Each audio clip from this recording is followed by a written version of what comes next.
जय Hind. Exam preparation पे आपका स्वागत है। जैसे कि मैंने भारत का संविधान कॉन्स्टिट्यूशन ऑफ इंडिया के नाम से एक सीरीज शुरू की है, जिसमें मैंने आपको भारत का संविधान पढ़ाने का वादा किया है।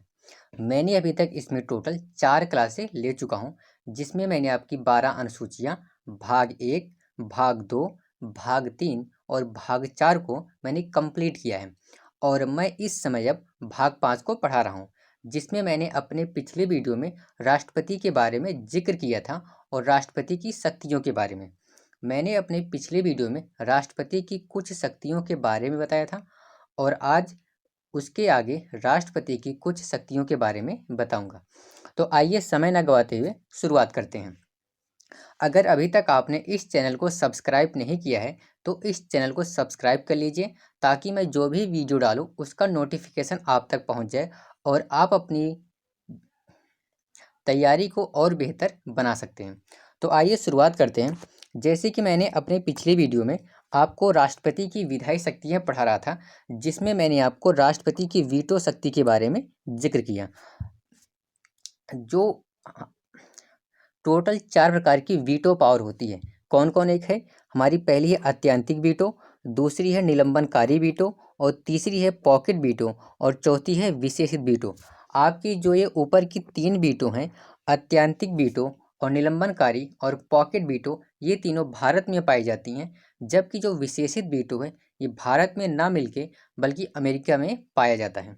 तो आइए शुरुआत करते हैं, समझने की कोशिश करते हैं आखिरकार ये वीटो क्या होते हैं। देखो, इस अत्यंतिक वीटो, इस पावर को समझने से पहले हमें ये समझ लेना है, अगर हमारे भारत देश में कोई भी कानून बनाना है तो कानून कैसे बनेगा। देखो, एक संसद है, संसद में 2 सदन है, एक लोकसभा है और दूसरी राज्यसभा। अगर हम कोई बिल या कोई विधेयक लाते हैं, पहले उसे लोकसभा से पास कराते हैं और फिर राज्यसभा से। जब दोनों सदनों से पास हो जाती है तो वह विधेयक राष्ट्रपति के पास जाता है और राष्ट्रपति जब उस पर अपनी हस्ताक्षर करते हैं तो वह विधेयक एक कानून बन जाता है। भारत में कानून बनाने की 3 प्रोसेस विधियां हैं। तो देखो, अब ये अत्यंतिक वीटो क्या है, समझते हैं। अत्यंतिक वीटो क्या होती है? राष्ट्रपति संसद द्वारा पारित किसी विधेयक को अगर अपने पास रोक कर रख लेता है, जैसे कोई भी विधेयक था, लोकसभा से पास हुआ और वह राज्यसभा से पास हुआ, जब वह राष्ट्रपति के पास उसके साइन के लिए गया, राष्ट्रपति ने उस विधेयक को अपने पास रोक कर रख लिया, जिस कारण वह विधेयक समाप्त हो जाता है और फिर कानून नहीं बन पाता है। यह राष्ट्रपति की अत्यंतकारी वीटो है। जब राष्ट्रपति को ऐसा लग जाए कि यह जो बिल है या फिर यह जो विधेयक है हमारे देश के लिए अच्छा नहीं है, तो राष्ट्रपति उस पे अपनी इस अत्यंतिक वीटो का यूज कर सकते हैं। एग्जाम्पल के लिए 1954 में जो तत्कालीन राष्ट्रपति थे हमारे राजेंद्र प्रसाद ने एक विधेयक आया था पेप्सू नामक विधेयक को अपने पास सुरक्षित रख लिया था और उस पर अत्यंतिक वीटो का प्रयोग किया और वह विधेयक कानून नहीं बन पाया। तो उम्मीद करते हैं आपको अत्यंतिक वीटो समझ में आया होगा। अब बात करते हैं निलंबनकारी वीटो। ये वीटो क्या होती हैं? वही फिलहाल जब संसद से कोई बिल या विधेयक पास होकर राष्ट्रपति के पास जाता है और राष्ट्रपति को ऐसा लगता है इस विधेयक में कुछ कमियां हैं, तो उसे कहीं न कहीं एहसास हुआ कि इस विधेयक में कुछ थोड़ी बहुत कमियां हैं, तो राष्ट्रपति उस विधेयक को पुनः पुनर्विचार, क्या नाम है, पुनर्विचार के लिए लौटा देता है। और फिर जब वह संसद में आता है तो संसद अगर उसी विधेयक को उसी रूप में, संसद जो है पुनः उसी विधेयक को उसी रूप में या फिर संशोधित रूप में विधेयक को पारित कर देता है, तो राष्ट्रपति को उस पर हस्ताक्षर करने के लिए बाध्य हो जाता है, फिर दोबारा उस विधेयक को वापस नहीं लौटा सकता। जहां अत्यंतिक वीटो में रोक कर रख सकता था, जबकि निलंबनकारी वीटो में एक बार तो वह राष्ट्रपति उस विधेयक को लौटा देता है, उसने साइन नहीं किया, लौटा दिया, इसे पुनर्विचार बोला गया। अगर संसद उसी विधेयक को दोबारा उसी रूप में या फिर उसमें कुछ संशोधित करके दोबारा लोकसभा और राज्यसभा या संसद के दोनों सदनों से पास कर देती है, तो उस विधेयक पर राष्ट्रपति को अनुमति देना बाध्यकारी हो जाते हैं। तो आगे बढ़ते हैं, पॉकेट वीटो या जेबी वीटो। उम्मीद करते हैं आपको ये जो 2 वीटो पढ़ा है, अत्यंतकारी और निलंबनकारी वीटो, समझ में आया होगा। अब पॉकेट वीटो क्या है? इस पॉकेट वीटो को हम जेबी वीटो भी बोलते हैं। देखो, जब राष्ट्रपति किसी विधेयक पर, कोई भी विधेयक था जो लोकसभा और राज्यसभा से पास हुआ, उस विधेयक पर राष्ट्रपति ने ना ही अपना हस्ताक्षर किया और ना ही उसे पुनर्विचार के लिए लौटाएं, बल्कि उसे चुपचाप अपने पास रख लिया, तो उसे पॉकेट वीटो या जेबी वीटो कहा गया। राष्ट्रपति ना तो उस पर अपना हस्ताक्षर किया और ना ही उसे पुनर्विचार के लिए, तो इसे ही जेबी वीटो कहा गया। इसके एग्जाम्पल के लिए अगर आप देखें, 1946 में जो हमारे तत्कालीन राष्ट्रपति थे ज्ञानी जैल सिंह, कौन थे? ज्ञानी जैल सिंह ने एक विधेयक आया था, भारतीय डाक संशोधन अधिनियम। इस विधेयक पे अपनी पॉकेट वीटो का प्रयोग किया, इस पे उन्होंने कुछ भी नहीं बोला था। यह विधेयक अभी तक लटका हुआ है। तो आगे बढ़ते हैं हम। राष्ट्रपति की विधायी शक्तियों में हमने कई सारी शक्तियां देखी थी, उसमें एक शक्तियां थी राष्ट्रपति की वीटो पावर। राष्ट्रपति के पास भारत में 3 प्रकार की वीटो है, एक निलंबनकारी है और एक आत्यांतिक है और एक पॉकेट वीटो है। तो अब हम आगे बढ़ते हैं, समझने की कोशिश करते हैं कि आखिरकार राष्ट्रपति के पास वित्तीय शक्तियां, फाइनेंशियल पावर कौन कौन सी है। देखो, राष्ट्रपति के पास यह एक वित्तीय शक्ति है। पहली वित्तीय शक्ति की अगर हम बात करें, जो हमारे देश में धन विधेयक है, धन विधेयक जो भी आता है राष्ट्रपति के पूर्व अनुमति से ही संसद में पेश किया जाता है। अगर कोई भी धन विधेयक आने वाला है तो सबसे पहले राष्ट्रपति की अनुमति लेते हैं, फिर उसके बाद लोकसभा और राज्यसभा में पेश किया जाता है। जो हमारे देश का बजट है, बजट को संसद में रखवाने का अधिकार राष्ट्रपति के पास है, क्योंकि जब बजट का जब सत्र शुरू होता है तो बजट को संसद में कौन रखवाता है? तो राष्ट्रपति ही रखवाते हैं। अगर हम बात करें अनुच्छेद 280 के तहत, राष्ट्रपति के पास ये भी पावर है कि अनुच्छेद 280 के तहत वह वित्त आयोग का गठन करते हैं। अनुच्छेद 280 के तहत राष्ट्रपति जो है वित्त आयोग का गठन करते हैं। अगर हम बात करें राष्ट्रपति के पास कौन सी सैन्य शक्तियां हैं, हमने अभी तक देखा वित्तीय शक्तियां, अब आगे बढ़ते हैं सैन्य शक्तियों के बारे में। तो आगे बढ़ते हैं राष्ट्रपति की सैन्य शक्तियों के बारे में। जो राष्ट्रपति के पास कौन कौन सी सैनिक शक्तियां हैं, जो हमारा राष्ट्रपति होता है, जो भारत के सैनिक बल हैं, जो भारत के सैनिक बलों का सर्वोच्च सेनापति राष्ट्रपति ही होता है। भारत के सैनिक बलों का जो सर्वोच्च सेनापति होता है वो राष्ट्रपति ही होता है। जो हमारी थल सेना है, जिसे आर्मी बोलते हैं, जल सेना है और वायु सेना है। थल सेना, जल सेना, वायु सेना के प्रमुखों की नियुक्ति जो है, जो उसके प्रमुख है, उसकी नियुक्ति राष्ट्रपति ही करता है।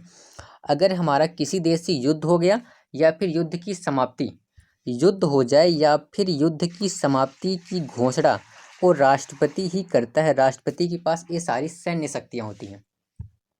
अगर हम आगे बात करें राष्ट्रपति की कूटनीतिक शक्तियाँ, आखिरकार राष्ट्रपति के पास कौन कौन सी कूटनीतिक शक्तियाँ हैं। तो जो विदेशों में अंतर्राष्ट्रीय संधियाँ होती है, अंतर्राष्ट्रीय संधियाँ और अंतर्राष्ट्रीय समझौते, अगर हम विदेश में गए, किसी भी कंट्री में गए जो वहाँ पे अंतर्राष्ट्रीय संधियाँ करके आते हैं या फिर कोई समझौता करके आते हैं, तो वह समझौता राष्ट्रपति के नाम पर ही होता है। और यहाँ तक कि जो विदेशों में जो कूटनीतिज्ञ होते हैं, राजदूत होते हैं या फिर उच्चायुक्त, जिसे हाई कमिश्नर कहा जाता है, इनकी नियुक्ति भी कौन करते हैं? इनकी नियुक्ति भी राष्ट्रपति ही करते हैं।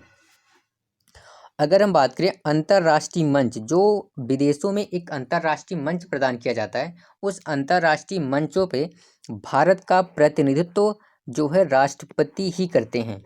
तो ये राष्ट्रपति की कूटनीतिक शक्तियाँ थी। अंतर्राष्ट्रीय संधियाँ, समझौते राष्ट्रपति के नाम पे, कूटनीतिज्ञों, राजदूतों व उच्चायुक्तों को नियुक्ति राष्ट्रपति करते हैं। अंतर्राष्ट्रीय मंचों पे भारत का प्रतिनिधित्व राष्ट्रपति ही करते हैं। तो अगर हम आगे बढ़ते हैं राष्ट्रपति की और सारी शक्तियों के बारे में जानने के लिए, तो हम आगे बढ़ते हैं राष्ट्रपति की न्यायिक शक्तियाँ। हमें जानते हैं आखिरकार राष्ट्रपति के पास कौन कौन सी न्यायिक शक्तियाँ हैं। जैसे कि हमारे अनुच्छेद 72 के अंतर्गत ये बोला गया है कि राष्ट्रपति के पास क्षमादान की शक्तियां हैं। अनुच्छेद 72 में ये कहा गया राष्ट्रपति के पास क्षमादान शक्तियां हैं, लेकिन जो क्षमादान शक्ति है, राष्ट्रपति किसी भी व्यक्ति को जो क्षमा करता है, क्षमा करने से पूर्व गृह मंत्रालय की सलाह लेता है। राष्ट्रपति किसी भी व्यक्ति को तभी माफ़ कर सकता है जब गृह मंत्रालय उसे अनुमति देता है, और बिना गृह मंत्रालय की अनुमति के किसी भी व्यक्ति को माफ़ नहीं कर सकता। राष्ट्रपति जो है 5 प्रकार की सज़ा को माफ़ कर सकते हैं, या यह कहा जा सकता है राष्ट्रपति के पास 5 प्रकार की ऐसी पावर है जो सज़ा को कम कर सकती है या माफ़ कर सकती है। अनुच्छेद 72 आपके एग्जाम के लिए बहुत ही इंपॉर्टेंट है, क्योंकि ये कई बार एग्जाम में पूछा गया है कि क्षमादान शक्ति किस अनुच्छेद में है, तो अनुच्छेद 72 में। तो आइए देखते हैं पहली क्षमा कौन सी होती है। पहली होती है क्षमा। उसका नाम ही है क्षमा। जब राष्ट्रपति किसी भी व्यक्ति को कोई भी सजा हुई हो, चाहे फांसी की सजा हुई हो या फिर आजीवन कारावास की, जब राष्ट्रपति उसको पूरी तरह माफ कर देता है तो उसे क्षमा शक्ति कहते हैं। कौन सी क्षमा? जब राष्ट्रपति किसी भी व्यक्ति को पूरी तरह माफ कर देता है तो उसे क्षमा कहा जाता है। और दूसरा क्या? लघुकरण। अब ये क्या होती है? लघुकरण। इसमें जो राष्ट्रपति होता है, जो सजा होती है, सजा की प्रकृति को नहीं बदलता है। मतलब जिस व्यक्ति को जो सजा मिली है उसको वही सजा मिलेगा, उसकी प्रकृति को नहीं बदलते, किंतु उसके समय सीमा को, सॉरी ये गलत हो गया, मैं फिर से बता रहा हूँ। जो लघुकरण है, लघुकरण में राष्ट्रपति जो है, जो सजा होती है, सजा की प्रकृति को बदलते हैं। यहाँ मुझसे एक गलती हो गई, तो इसको समझना। तो हम क्या देख रहे थे? लघुकरण के बारे में। लघुकरण में क्या होता है? इसमें जो राष्ट्रपति होता है वो सजा की प्रकृति को बदलता है। राष्ट्रपति अगर किसी भी व्यक्ति को जो भी सजा हुई है उसकी प्रकृति को बदलते हैं, किंतु समय सीमा नहीं घटाते हैं। लघुकरण में सजा की प्रकृति को बदलते हैं किंतु समय सीमा नहीं घटाते हैं। एग्जाम्पल के लिए, अगर किसी भी व्यक्ति को फांसी की सजा हुई है तो उस सजा को आजीवन कारावास में बदल सकते हैं। ये किसके अधीन आएगा? लघुकरण के अंदर। जबकि हमारा तीसरा क्या है? प्रतिहार। इस प्रतिहार में क्या होता है? जहाँ लघुकरण में राष्ट्रपति उसकी प्रकृति को नहीं बदलते किंतु समय सीमा, उसकी प्रकृति को बदलते हैं किंतु समय सीमा नहीं घटाते हैं। जबकि प्रतिहार में उसकी समय सीमा को घटाते हैं किंतु उसकी प्रकृति को नहीं बदलते हैं। व्यक्ति को जो सज़ा मिली है उसकी सज़ा वही रहेगी, लेकिन उसकी समय सीमा घटा देते हैं। एग्जाम्पल के लिए, अगर किसी व्यक्ति को 10 साल की कठोर कारावास मिली है तो उस व्यक्ति की सज़ा कठोर कारावास की रहेगी, क्योंकि प्रकृति नहीं बदलेगी, लेकिन उस कारावास को हम 5 साल की सज़ा कर सकते हैं। अर्थात उस व्यक्ति को 5 साल की सज़ा दी जा सकती है। एक बार फिर से समझते हैं क्षमा के लघुकरण और प्रतिहार में क्या अंतर है। लघुकरण में क्या होता है? लघुकरण में सजा की प्रकृति को बदल देते हैं किंतु समय सीमा नहीं घटाते हैं। जैसे अगर किसी व्यक्ति को फांसी की सजा हुई है तो उसे उस सजा को आजीवन कारावास में बदल देंगे। प्रतिहार में क्या होता है? प्रकृति को नहीं बदलते जबकि समय सीमा को घटाते हैं। जैसे एग्जाम्पल के लिए, अगर किसी व्यक्ति को 10 साल की कठोर कारावास हुई है तो उस व्यक्ति को 5 साल की कठोर कारावास में बदला जा सकता है। तो आगे बढ़ते हैं। तो हमारा चौथा क्या है? विराम। विराम क्या होता है? इसमें क्या होता है? अगर मान लो कोई भी व्यक्ति जो जेल में कैद है, अगर किसी कैदी की किसी कारणवश उसकी स्वास्थ्य, उसका हेल्थ ठीक नहीं है तो उसकी सजा पे राष्ट्रपति कुछ समय के लिए रोक लगा सकते हैं। मतलब विराम कर रोक लगा दिए। कब लगाएंगे? जब कैदी की तबीयत ठीक नहीं है, स्वास्थ्य ठीक नहीं है।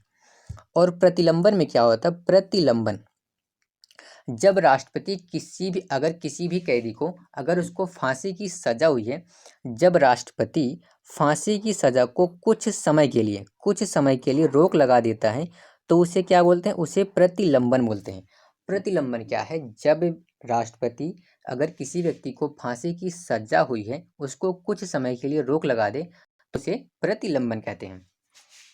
यहाँ पे एक बात आपको नोट करने वाली बात है जो बहुत ही आपके लिए इम्पॉर्टेंट है, क्योंकि राष्ट्रपति और राज्यपाल, जहाँ जो राष्ट्रपति होता है वो केंद्र सरकार का, मतलब केंद्र सरकार की कार्यपालिका का प्रमुख होता है, जबकि जो राज्यपाल होता है वो राज्य सरकार की कार्यपालिका का प्रमुख होता है। दोनों के पास क्षमादान की शक्तियाँ होती है, लेकिन राष्ट्रपति जो है, राष्ट्रपति के पास फांसी एवं सेना की सजा को माफ़ करने का भी अधिकार होता है। अर्थात अगर राष्ट्रपति चाहे तो फांसी की सजा और सेना की सजा को भी माफ़ कर सकते हैं, लेकिन राज्यपाल के पास फांसी की सजा और सेना की सजा को माफ़ करने का अधिकार नहीं होता है। और बाकी सभी अधिकार हैं राज्यपाल के पास भी, माफ़ करने की, लेकिन फांसी और सेना की सज़ा को राज्यपाल नहीं माफ़ कर सकते हैं। तो आगे बढ़ते हैं हम।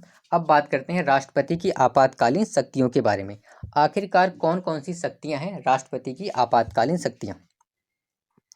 हमने अभी तक क्या क्या देखा? हमने अभी तक राष्ट्रपति की कार्यपालिका शक्तियां देखा, विधायी शक्तियां देखा, वित्तीय शक्तियां देखा, सैनिक शक्तियां देखा और न्यायिक शक्तियां देखा। अब आगे हम बात कर रहे हैं राष्ट्रपति की आपातकालीन शक्तियां। आखिरकार राष्ट्रपति के पास कौन कौन सी आपातकाल में शक्तियां मौजूद होती हैं? तो जो पहली शक्ति है वो क्या? राष्ट्रीय आपात। राष्ट्रीय आपात अनुच्छेद किस में? अनुच्छेद 352 में। अनुच्छेद 352 में राष्ट्रीय आपात है। आपको 3 अनुच्छेद याद रखने हैं 4-4 के गैप पे। एक 352 और दूसरा 356 और तीसरा जो है 360।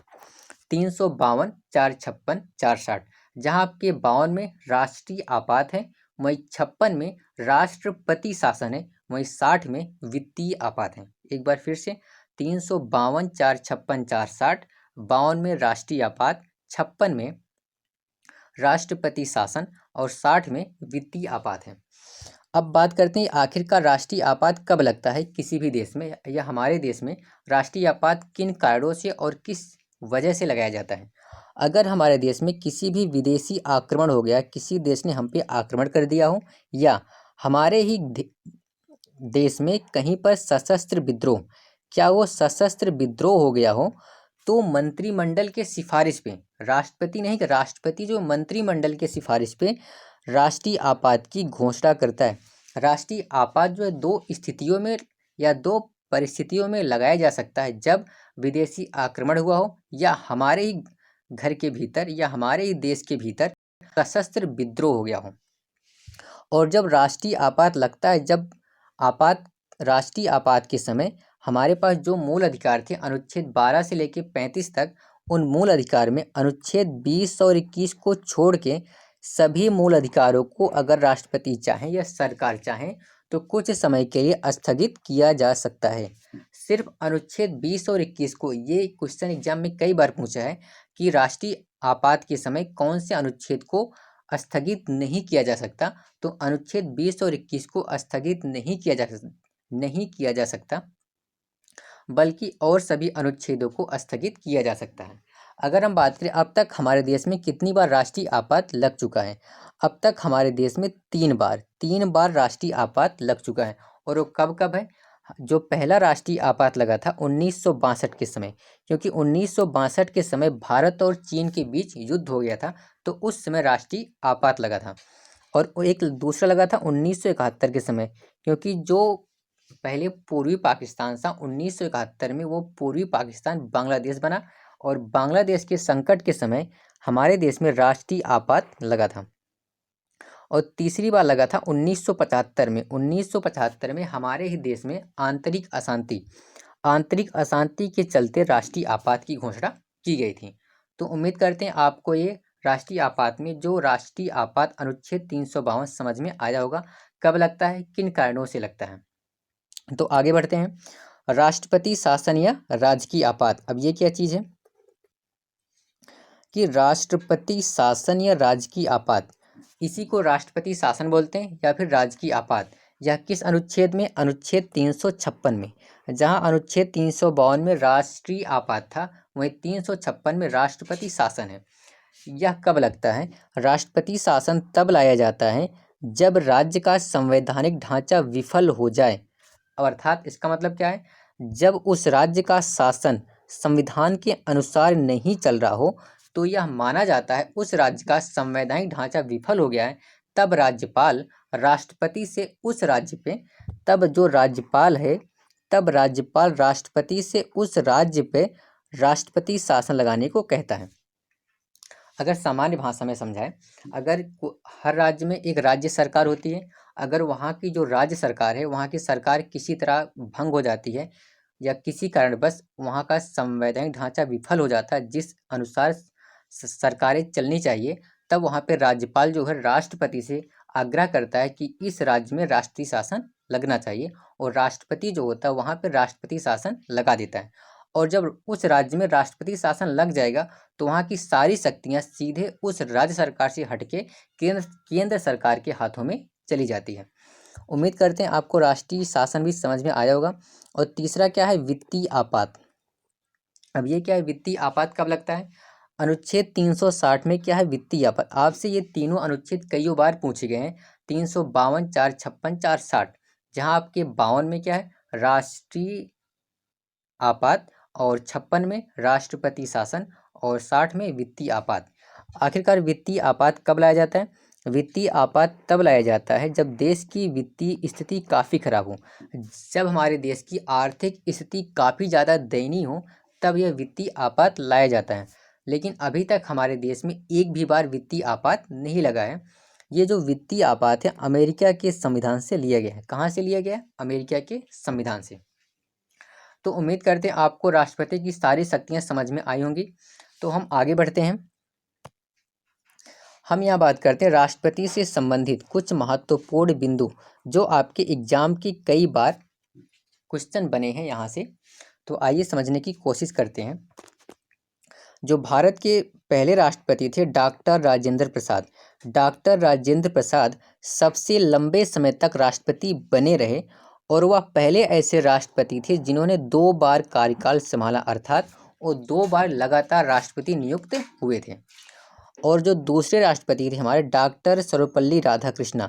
डॉक्टर सर्वपल्ली राधाकृष्णन देश के पहले उपराष्ट्रपति थे और दूसरे राष्ट्रपति थे, और उनके जन्मदिन पर ही हम 5 सितंबर को शिक्षक दिवस के तौर पे मनाया जाता है। डॉक्टर सर्वपल्ली राधाकृष्णन के जन्मदिन पर ही हम 5 सितंबर को टीचर्स डे या शिक्षक दिवस मनाते हैं। और बात की जो हमारे राष्ट्रपति थे, जाकिर हुसैन। जाकिर हुसैन साहब देश के पहले मुस्लिम राष्ट्रपति थे। जाकिर हुसैन देश के पहले मुस्लिम राष्ट्रपति थे। वह पहले ऐसे राष्ट्रपति थे जिनकी कार्यकाल के दौरान मौत हो गई थी। तो डॉक्टर जाकिर हुसैन पहले मुस्लिम राष्ट्रपति थे और उनकी कार्यकाल के दौरान मौत हो गई थी, और वह सबसे कम समय तक भारत के राष्ट्रपति रहे। क्वेश्चन पूछा जाता है, सबसे कम समय तक भारत के राष्ट्रपति कौन बने रहे? तो जाकिर। अगर हम बात करें देश के सबसे कम उम्र के राष्ट्रपति कौन है, देश के सबसे कम उम्र के जो राष्ट्रपति बने थे वो थे नीलम संजीव रेड्डी। कौन थे? नीलम संजीव रेड्डी। वह पहले आंध्र प्रदेश के मुख्यमंत्री भी बन रहे थे।